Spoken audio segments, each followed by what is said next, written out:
Dia bawa pasukan berkuda hanya 32 orang saja. Yang berjalan kaki 40 orang. 72 orang yang terdiri dari orang tua, anak-anak dan perempuan. Lalu kemudian dikeroyok 40.000 pasukan. Tidak berimbang, karena bukan dua pasukan yang bersenjata. Rombongan 72 orang itu dipimpin oleh Sayyidina Al-Husain. Mengapa kita sebut dia Sayyidina?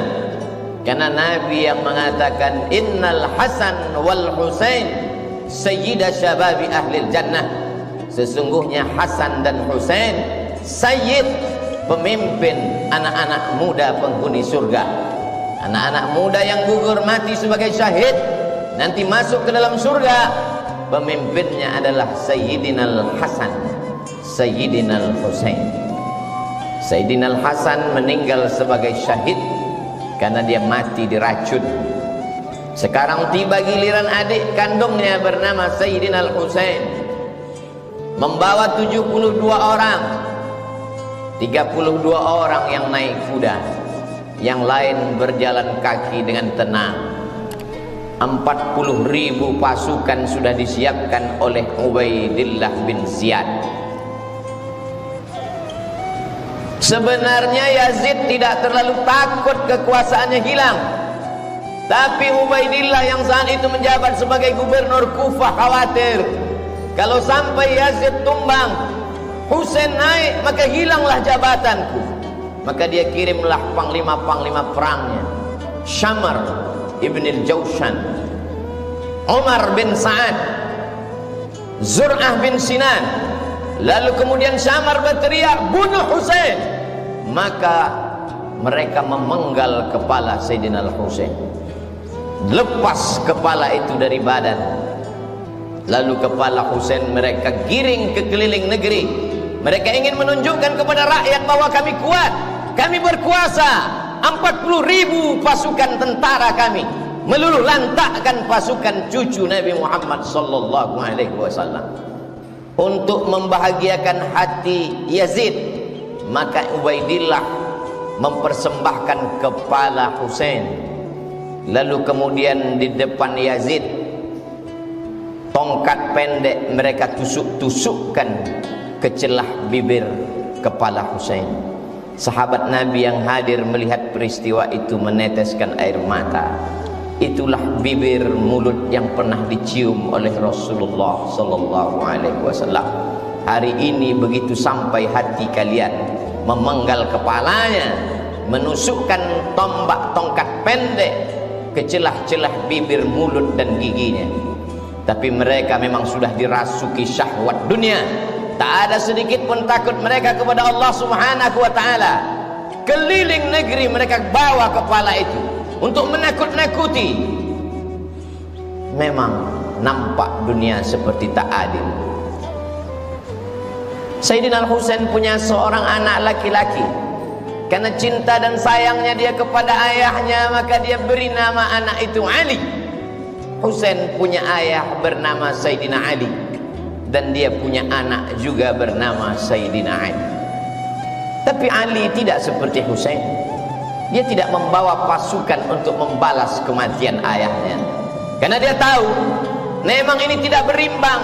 Kalau kubawa pasukan, mereka juga akan mati seperti ayahku. Walaupun mereka mati syahid, tapi korban sudah terlalu banyak, kata Ali bin Husain.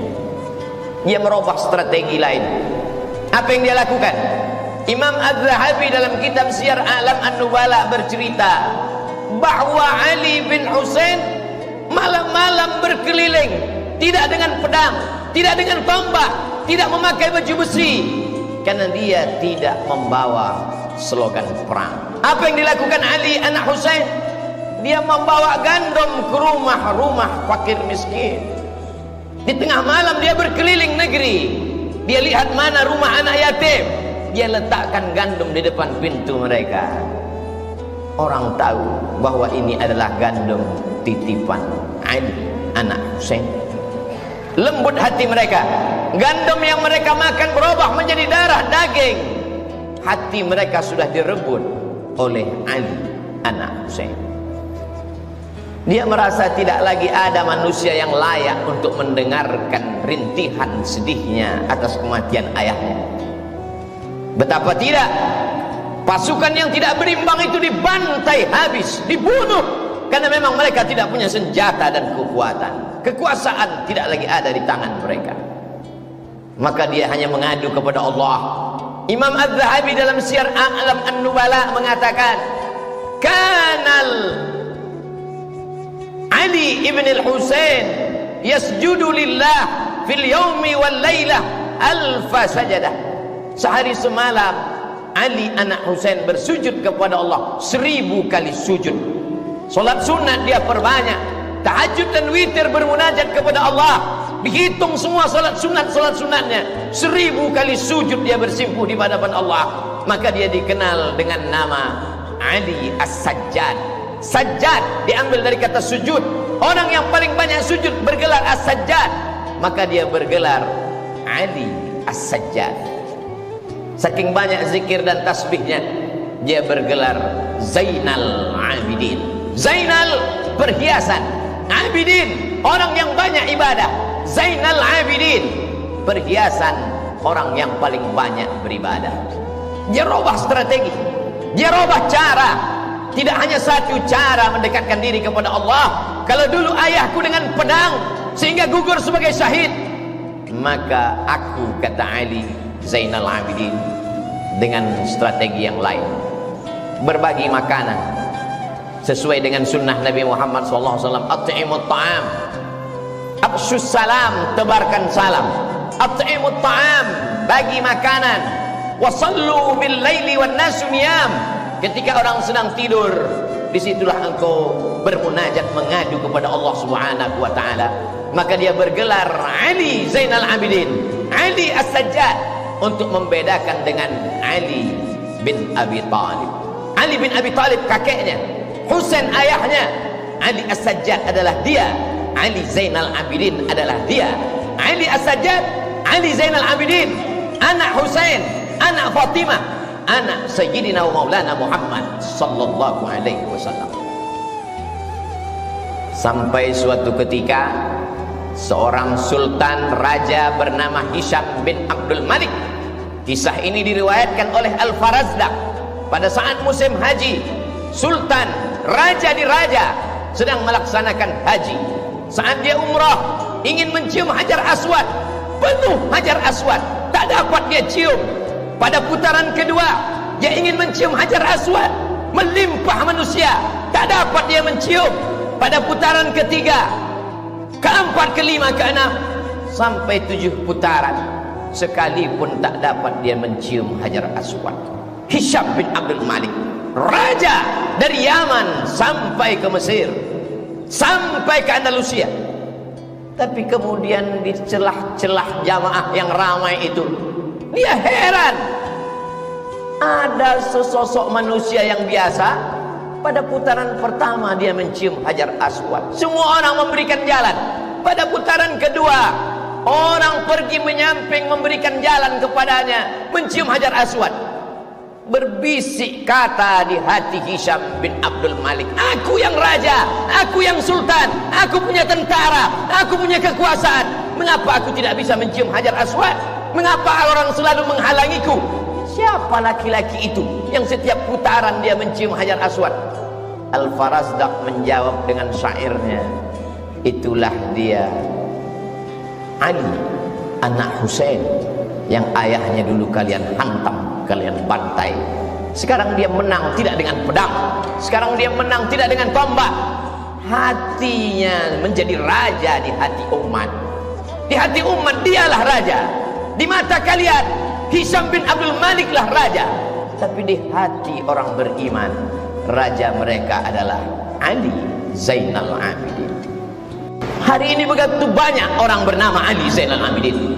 Cobalah hitung di negeri, di kampung, di kota. Coba kita pejamkan mata dari sejak kita SD sampai kuliah, berapa orang nama Ali Zainal Abidin?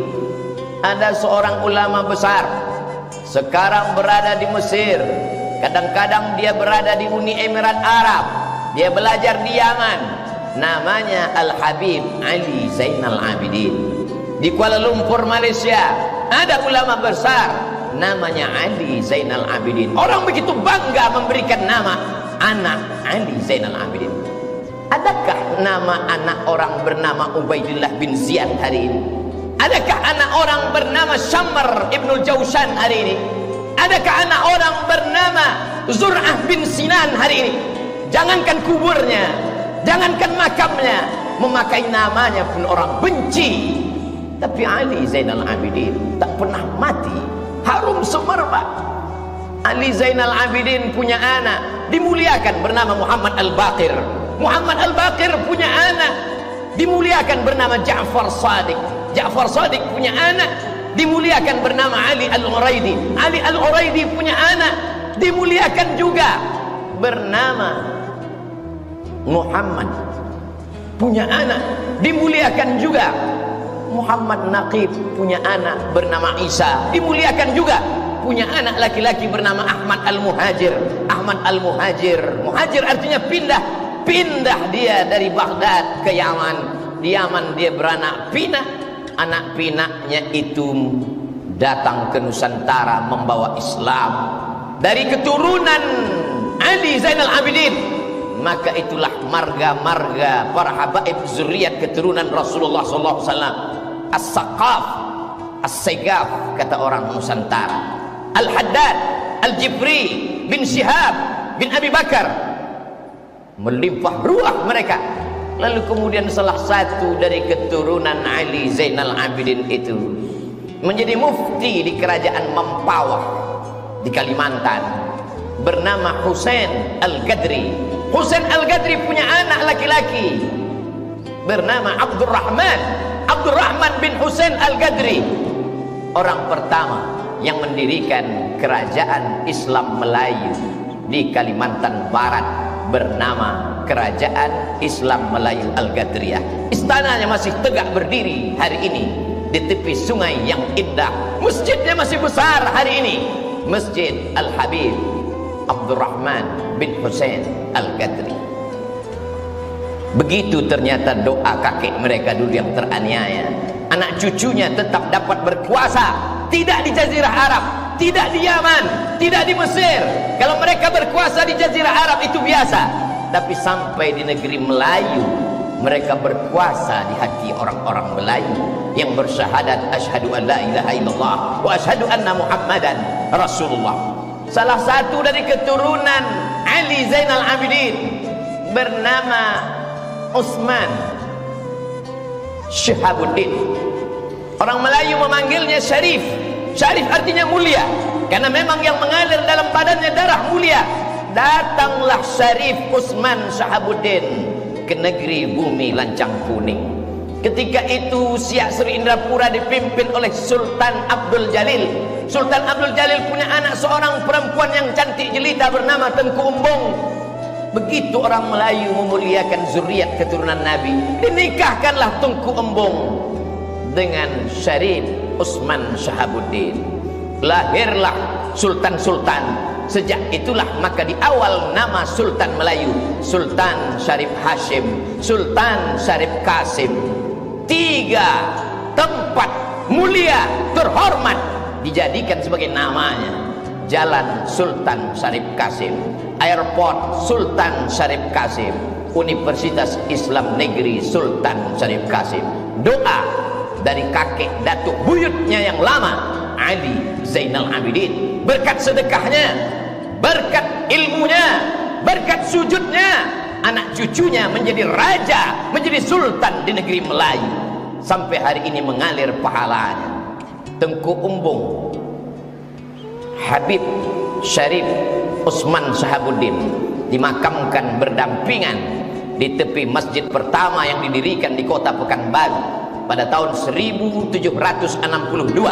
Masjid itu didirikan oleh Sultan Abdul Jalil, diselesaikan oleh anaknya Sultan Muhammad Ali bin Sultan Abdul Jalil. Hari ini menjadi bukti sejarah. Tamu-tamu Habib-Habib yang datang ke Pekanbaru berziarah ke makam cucu Ali Zainal Abidin. walaupun orang Pekanbaru sendiri banyak yang tak berziarah karena tak tahu. Begitulah Allah memuliakan orang-orang yang soleh. Sekarang kita tinggal memilih, apakah ingin mengikut menjadi anak cucu keturunan pikiran Ubaidillah bin Ziyad, Syamar bin Jausan, atau ingin mengikut langkah yang dilakukan oleh Ali Zainal Abidin. Ingat, kekuasaan hanya berakhir ketika malaikat maut mencabut nyawa. Hiduplah seperti Fir'aun, hiduplah seperti Jausan, hiduplah seperti Syamar, hiduplah seperti Qarun. Kelak kau akan mati juga menghadap Allah Subhanahu wa ta'ala. Yang menjadi Syamar bin Jausan mati dengan kekuasaannya, yang menjadi Ubaidillah bin Ziyad mati dengan kekuasaannya, yang menjadi Ali Zainal Abidin kekal sampai hari kiamat.